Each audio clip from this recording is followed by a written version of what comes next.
జై శ్రీరామ్. అందరికీ నమస్కారం. వెల్కమ్ టు న్యూస్ సెకండా. నేను మీ కస్తూరి శ్రీధర్.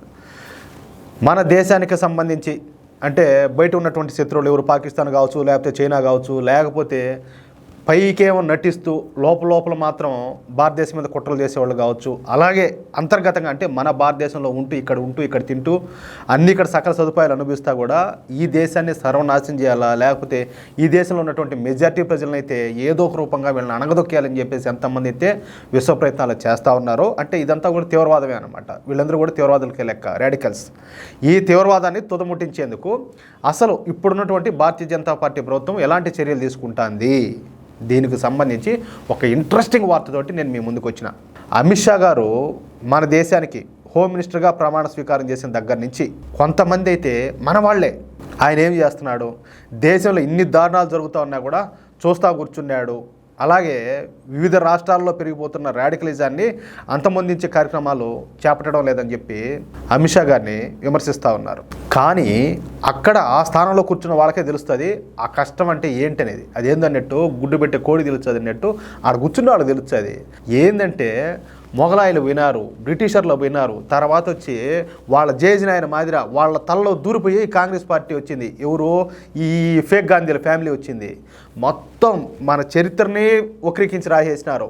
మొత్తం సిస్టమ్ని మొత్తం అంతా కూడా గబ్బు చేసేసినారు. అంతా స్కామ్లు, లూటీలు, ఎక్కడ చూసినా కూడా లంచగొండితనము, ఇదంతా కూడా ఎక్కువైపోయింది. జనాలు ఏంటంటే ఈ గవర్నమెంట్ సర్కిల్స్లో పనిచేసే వాళ్ళను ఒక సైడు అంటే ఒక తప్పుదారి పట్టి చేసినారు. అంటే వాళ్ళని దేశం కోసం సిన్సియర్గా పనిచేసే విధంగా కాకుండా వాళ్లకు చాలామందిని ఏంటంటే ఈ లంచాలు ఎరగా చూపి అంటే వీళ్ళకి నచ్చిన పనులు చేయించుకోవడానికి ప్రభుత్వంలో పనిచేసేటువంటి చాలామంది అధికారులను కూడా తప్పుదారి బట్టి చేశారు. దానికంతా కూడా మనకు తెలుసు దీనికి సంబంధించి.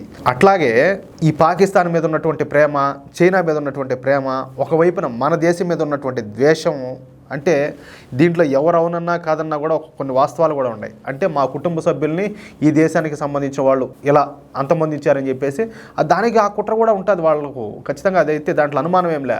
ఆ ఉద్దేశాలన్నీ వాళ్ళు మనసులో పెట్టుకొని రకరకాలుగా వివిధ రూపాల్లో ఏదో ఒక రకంగా ఈ దేశాన్ని అయితే సర్వనాశనం చేయాలా, అవసరమైతే ఈ దేశాన్ని అవకాశం వస్తే ఈ దేశాన్ని పక్క దేశాలకు తాకట్టు పెట్టాలన్న ఆలోచనలో ఉన్నారు. దానికి ఏంటంటే వాళ్లకు రాజ్యాధికారం కావాలా. ఆ రాజ్యాధికారం కోసము హిందూ సమాజంలో అంటే ఈ దేశంలో ఉన్నటువంటి మెజారిటీ ప్రజలైనటువంటి హిందూ సమాజాన్ని ముక్కలుగా అంటే కులాల వారీగా, వర్గాల వారీగా వీళ్ళందరినీ విడగొట్టి వివిధ రూపాల్లో వీళ్ళేంటి సరే నా కుల పార్టీ అని చెప్పి అట్లా కొంతమంది పోతారు, లేకపోతే మా ప్రాంతీయ పార్టీ అని చెప్పి కొంతమంది పోతారు. వీళ్ళు ఒక స్టాండ్ మీద ఉండరు. అలాగే ఈ ఎడారి మతాలకు సంబంధించిన వాళ్ళు ఎవరైతే ఉన్నారో వాళ్ళు ఏంటంటే కంప్లీట్గా ఒక మైండ్ సెట్తో ఉంటారు, ఒక టార్గెట్తో వాళ్ళు పనిచేస్తూ ఉంటారు. వాళ్ళ కాన్సెప్ట్ ఒకటే, అంటే ఈ దేశంలో మా జనాభా ఎక్కువ ఉండాలా, అంటే మా మతానికి సంబంధించిన వాళ్ళు ఎక్కువ ఉండాలనేది వాళ్ళ కాన్సెప్ట్. వీళ్ళేంటి ఈ హిందువులకు వ్యతిరేకంగా ఏ పార్టీ అయితే బలంగా పనిచేస్తుందో అది ఎవరు అనేది పక్కన పెడితే తీసుకుని వాళ్ళకి బలంగా వేసేస్తారు ఆ ఓట్లు. ఇప్పుడు రాష్ట్రాల వారీగా చూసుకున్నా కూడా అట్లే ఉంటుంది, లేకపోతే కేంద్రంలో చూసుకున్నా కూడా అట్లే ఉంటుంది. వీళ్ళు ఏంటంటే ఎవరైతే వీళ్ళని ఎదుర్కోగలుగుతారో వాళ్ళ ఓట్లన్నీ తీసుకుపోయి అటు వేస్తూ ఉంటారు. ఇది అక్కడ జరిగేది. సో ఈ తీవ్రవాదాన్ని అంతా కూడా అంటే ఈ దేశ అంతర్గత విషయాల్లో కావచ్చు, లేకపోతే బయట విషయాల్లో కావచ్చు, వీటిల్ని అరికట్టడానికి, వీటిల్ని అణగదొక్కడానికి కేంద్ర ప్రభుత్వం ఎటువంటి చర్యలు తీసుకుంటూ ఉండదు అనే దానికి ఒక స్పష్టమైన ఒక మంచి న్యూస్ తోటి నేను మీ ముందుకు వచ్చా. అమిత్ షా గారు హోంమంత్రిగా ఉన్నారు కాబట్టి అనేక బీజేపీయేతర రాష్ట్రాల్లో కాస్తో కోస్తో ఈ తీవ్రవాదం విషయంలో చర్యలు తీసుకుంటున్నారు. తప్పనిసరి పరిస్థితుల్లో కేంద్రానికి కూడా సహకరిస్తున్నాయి ఆయా రాష్ట్రాలు.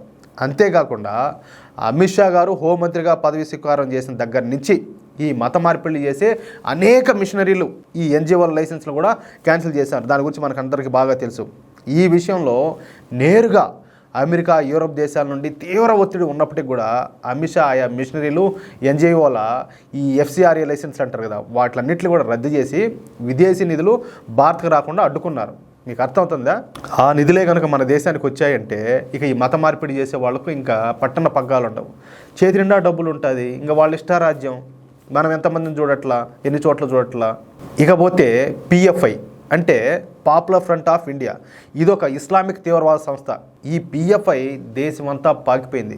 వీళ్ళు అనేక మంది హిందూ నాయకులను, కార్యకర్తలను హత్య చేసినారు.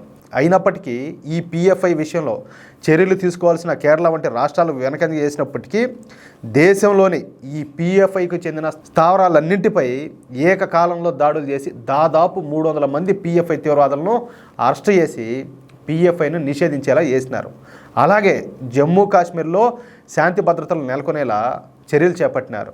అయితే జమ్మూ కాశ్మీర్లో గత నెల రోజుల నుండి మళ్ళీ ఈ తీవ్రవాద దాడులు అయితే మళ్ళీ మొదలైనాయి. మనమంతా చూస్తూనే ఉన్నాం. వాటిపై ప్రస్తుతం కేంద్ర ప్రభుత్వం అయితే కఠిన చర్యలు చేపట్టింది. వాటి గురించి మనం ఇంతకుముందు వీడియోలు కూడా మనం చెప్పుకున్నాం.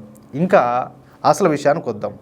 మన దేశంలో యువకులను ఈ రాడికలైజేషన్ చేసి వాళ్ళను తీవ్రవాదులుగా తయారు చేసేందుకు పాకిస్తాన్ గూఢాచార సంస్థ ఐఎస్ఐ అలాగే మరికొన్ని ఇస్లామిక్ తీవ్రవాద సంస్థలతో కలిసి పనిచేస్తూ ఉంది.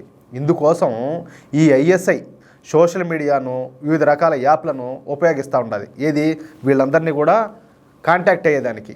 అయితే ఈ ఆన్లైన్ తీవ్రవాదాన్ని శాశ్వతంగా నిర్మూలించేందుకు గాను అమిత్ షా గారు ఒక కొత్త ప్లాన్ అయితే సిద్ధం చేసినారు. అదేమిటయ్యా అంటే మన దేశంలో రహస్య గూఢాచార సంస్థలు అనేక ఉన్నాయి, చాలా ఉన్నాయి. వాటిలో మనకు తెలిసింది కేవలం ఏంటంటే ఈ ఐబీ మాత్రమే. ఇక్కడ ఐబీ అంటే ఇంటెలిజెన్స్ బ్యూరో. ఈ ఐబీ మాత్రమే కాకుండా తీవ్రవాదానికి వ్యతిరేకంగా పనిచేసే కొన్ని ఏజెన్సీలు కూడా ఉన్నాయంట మన దేశంలో.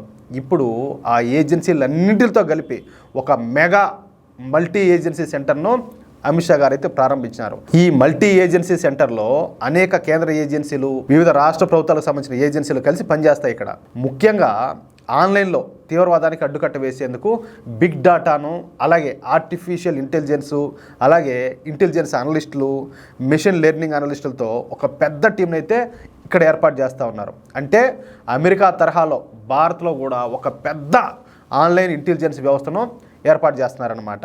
ఇక ఈ మల్టీ ఏజెన్సీ సెంటరు 365 రోజుల పాటు అంటే 24 అవర్స్ కూడా పనిచేస్తూనే ఉంటుంది.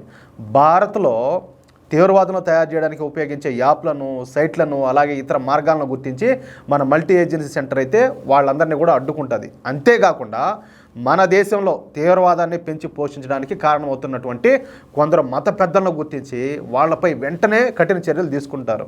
ఇక ఈ మల్టీ ఏజెన్సీ సెంటర్కు కావాల్సిన టెక్నాలజీను అలాగే వివిధ లాజిస్టిక్స్ను అమెరికా, ఇజ్రాయెల్ దేశాల నుంచి ఇప్పటికే కొనుగోలు చేసినట్టు మనకు తెలుస్తూ ఉంది. అంటే ప్రీ ప్లాన్డ్గా భారతదేశంలో తీవ్రవాదాన్ని అరికట్టడానికి అమిత్ షా గారు వ్యూహాలను అయితే సిద్ధం చేస్తున్నారనమాట. నేను అందుకే చెప్పింది, ఎవరు కూడా ఇక్కడ ఖాళీగా లేరు, ఎవరు కూడా ఖాళీగా కూర్చొని లేరు. ఏమి చేయాలో అంటే మనకుండే బొక్కలు చాలా ఉన్నాయి. చెప్పినా కదా, 6 ఏళ్ల పాటు దేశాన్ని పరిపాలించి దేశాన్ని ఎంత తూట్లు పొడిచినారు, ఏ రూపంలో కావాలంటే ఆ రూపంలో. వాటిలన్నింటిని ఇప్పుడు సరిదిద్దాలంటే అది ఆషామాషి వ్యవహారం కాదు, ఏది కొన్ని రోజుల్లోనో కొన్ని నెలల్లోనో జరిగేది కాదు. ఈ సిస్టమ్ అంతా అంటే ఒక వైరస్, కరోనా వైరస్ వస్తే దాని ట్రీట్మెంట్ ఇవ్వాలంటే ఎంత టైం పడుతుంది, లేకపోతే ఒక క్యాన్సర్ను నయం చేయాలంటే ఎంత టైం పడుతుంది. ఆ విధంగా 60 సంవత్సరాల పాటు ఈ దేశాన్ని సర్వనాశనం చేశారు కాంగ్రెస్ పార్టీ వాళ్ళు. దాన్నంతా కూడా నయం చేసి మళ్ళా దేశాన్ని అభివృద్ధి పదంలో వేగంగా ముందుకు నడిపించాలా అంటే మామూలు విషయం అయితే కాదు. మన ఊరికే మనం ఇంట్లో కూర్చొని ఏదో మన పనులు మనం చేసుకుంటా, మన కుటుంబాన్ని మనం చూసుకుంటా, ఓడట చేస్తున్నా డిడేట్ చేస్తున్నా అంటే అలా కాదు. దానికోసం వాళ్ళు ఎంత కష్టపడుతున్నారో కూడా మనం ఆలోచించాలా. అర్థమవుతుంది కదా, మీరు అర్థం చేసుకుంటారని చెప్పి నేను భావిస్తూ ఉన్నా. ఈ వీడియోపై మీ యొక్క అమూల్యమైన అభిప్రాయాలను ఖచ్చితంగా ప్రతి ఒక్కరు కూడా కామెంట్ రూపంలో తెలియజేయాలని చెప్పి కోరుకుంటూ, అలాగే ఈ వీడియో నచ్చినట్లయితే దయచేసి ప్రతి ఒక్కరూ లైక్ చేయడంతో పాటు ఈ అమూల్యమైన సమాచారాన్ని ప్రతి ఒక్కరికి కూడా తెలియజేయాలని చెప్పి, అంటే అందరికి కూడా షేర్ చేయాలని చెప్పి మళ్ళీ మిమ్మల్ని కోరుకుంటా ఉన్నా. ఇకపోతే ప్రతిసారి అడిగేదే, ఎవరైనా మన ఛానల్ సబ్స్క్రైబ్ చేసుకోకపోతే ప్లీజ్ మీకు పుణ్యం ఉంటుంది, ప్రతి ఒక్కరు కూడా మన ఛానల్ సబ్స్క్రైబ్ చేసుకోండి. జై శ్రీరామ్.